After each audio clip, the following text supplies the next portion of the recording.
Ну что, ребята, соскучились? Kaşım haladım. Şu an hiç makyajsız. Laminирование ettirdim. Elbette efektli onu. Maçka. Düğün marlı dinleyicilerim göksel bir işe gavcan akıllandan ayda dedi. Ayçak deyip aytıp bolanok, ayçak deyip aytkan bolanok. Ol nakıl özü gelmeli. Allah'ım coşmalı.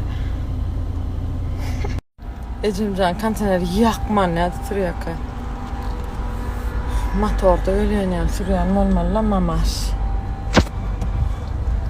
Sen arada zatları saklayan yüreğimin tarını dünyanın ahli batları cemlenen senin özünde.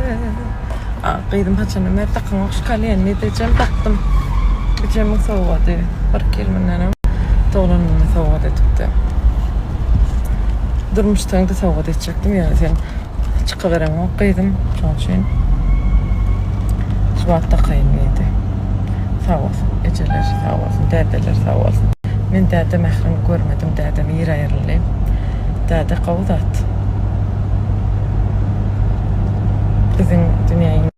Ol Allah onların dədələrin bizim durmuşumuzda qatancı az olsa da oluyor.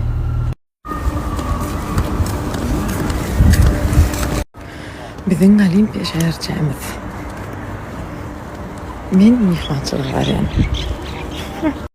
Men günlük iskan şehre çıkamam. Dünya toyu dikkaten böyle akşam yürüyem. Kavak yana. Günümüzden. Kusura etmiştim.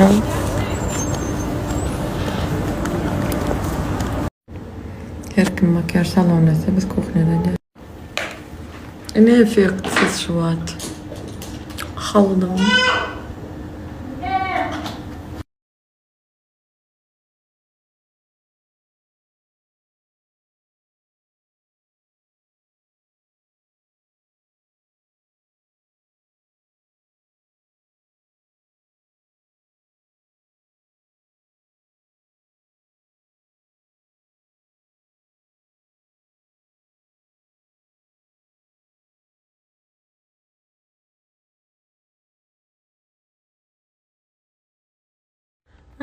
Behaneler sebep değil, gecikme gel deyirəm. Ne fayda sevmesen de gelmesen de na. Benim ayım benim gündüzüm, yollarına gelin güldüzün. Benim ayım benim gündüzüm, yollarına gelin güldüzün. Benim ayım benim gündüzüm, yollarına güldüzün. Benim ayım benim gündüzüm, yollarına güldüzün.